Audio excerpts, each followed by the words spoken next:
Quand je prends dernièrement les propos d'Emmanuel Macron sur l'Afrique, eh bien, tout Africain conscient devrait donc comprendre très vite tout ce qu'il a pu nous dire et qu'est-ce que ça signifie. Le général Tiani a dit il n'y a pas longtemps du changement donc de tactique ou de stratégie des forces françaises en Afrique. Et je pense qu'il est venu le confirmer. Il s'agit de dissoudre et de garder un dispositif socle.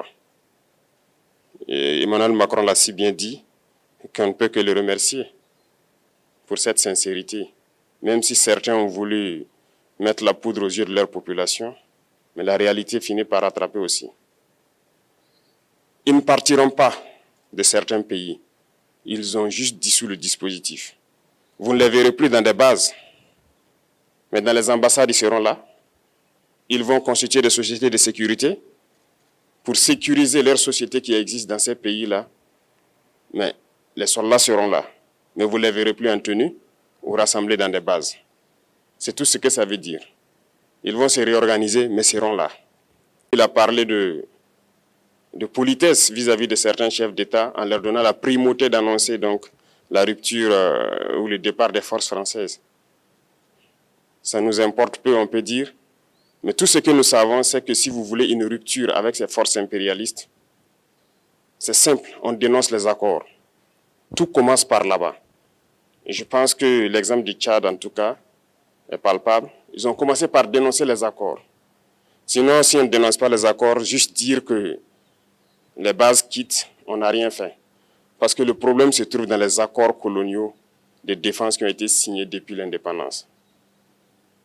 Le plus dangereux n'est pas ceux-là que vous voyez dans les bases. Le plus dangereux, ce sont les conseillers militaires. Les conseillers militaires existent dans tous ces pays.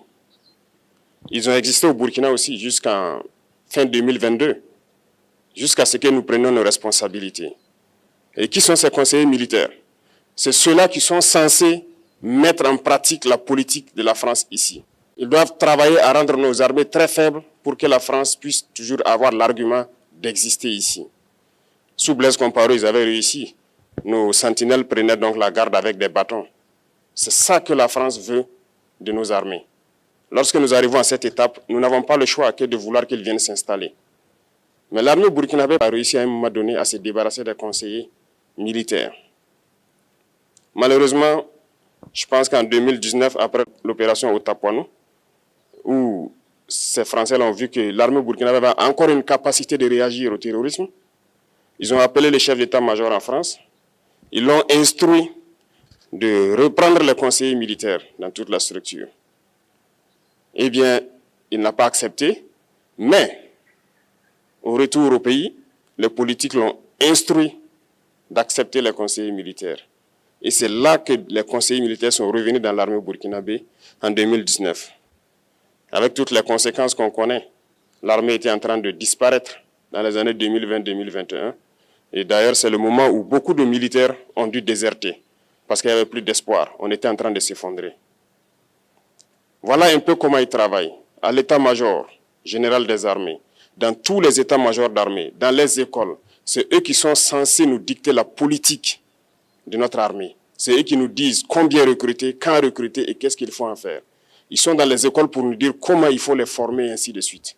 Tant que ces conseillers militaires sont là, vous n'êtes pas indépendant. Votre armée aura juste l'apparence d'une armée qui sera là en train de faire des parades, du cirque. Mais lorsque viendra la guerre, vous vous rendrez compte que la parade, c'est une chose, mais la guerre, c'est une autre chose. Il faut rompre les accords. C'est la seule façon d'avoir une armée indépendante et se construire, être fort. Mais beaucoup de gens ne le comprennent pas peut-être. Et même avec ces accords, la France choisit dans nos États des élèves officiers pour aller les former. C'est à travers ces mêmes accords. Mais en réalité, ces officiers qui partent se former pour la plupart, pour la France, ils viennent pour servir l'État français dans leur pays. Ils ne viennent pas pour servir nos pays. Ils les forment pour qu'ils viennent servir les intérêts de l'État français. J'en veux pour preuve.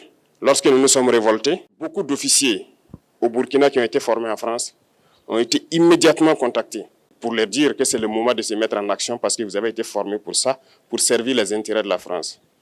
La plupart de ces officiers nous ont rendu compte. Nous avons pris acte et nous continuons de suivre. Lorsque un officier formé en France arrive dans son pays et par malheur meurt soit par accident ou bien sur le champ de bataille, en France, il y a une nuit d'hommage aux morts dans l'armée, comme partout ailleurs. À la nuit d'hommage aux morts, on cite le nom de l'officier en question et on dit « mort pour la France ». Il ne le forme pas pour servir son pays, il le forme pour servir leur État. Et dans beaucoup d'États africains, il y en a plein de ces officiers. Combien sont patriotes, Dieu le sait. C'est une leçon que Emmanuel Macron a donnée encore aux chefs d'État africains, de se rattraper et de pouvoir vraiment mener cette lutte contre l'impérialisme. Mais en plus de ça, il a aussi insulté tous les Africains dans ses propos. Il y a une partie qui a retenu mon attention, là où il parlait d'ingratitude. Et que l'ingratitude est une maladie non transmissible aux humains. Lui, il est humain, notre ingratitude n'est pas transmissible à lui. Voilà comment ce monsieur voit l'Afrique, voit les Africains. Nous ne sommes pas des humains à ses yeux. Peut-être que c'est lui qui n'est pas humain, il ne se met pas dans la classe des humains. Mais s'il y a bien un ingrat, c'est bien lui. Je pense que s'il n'est pas athée et qu'il prie, à chaque matin qu'il se réveille et qu'il prie, il devrait aussi prier les Africains. Parce que c'est grâce à nos ancêtres qu'il existe aujourd'hui une France. Il devrait nous prier. À ses yeux, nous ne devons pas être des humains, nous sommes plus que des humains. Ce sont des messages très forts qu'il passe. Moi, je pleure le peuple français. Mais quand même, il est bien pour l'Afrique. Il est un mal nécessaire pour nous. Ceux qui veulent se réveiller, se réveillent. Ceux qui ne veulent pas se réveiller, comme on le dit, on ne peut pas réveiller quelqu'un qui ne dort pas. Les Africains doivent se réveiller. Nous devons travailler à être indépendants, à faire au moins que nos peuples connaissent le bonheur. Et la lutte contre l'impérialisme, c'est ça. Il faut décoloniser les mentalités, prendre en compte toutes ces données-là, parce que le monde nous donne tellement d'exemples à voir. Pour eux, il n'y a pas de morale. Ils peuvent vous désigner aujourd'hui terroriste, mais demain, vous êtes un héros, par leur simple bouche. Ils décident de ce qu'ils font. Ils parlent de démocratie, mais ils se font eux-mêmes des coups d'État constitutionnels entre eux. Ils parlent des droits de l'homme, mais ils déciment des populations ailleurs.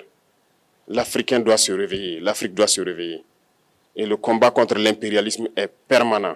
Et je vous invite à incorporer ce combat, à travailler en sorte que nous soyons réellement indépendants, que nous soyons autosuffisants et que nous puissions nous développer, connaître le bonheur, ce à quoi notre peuple aspire.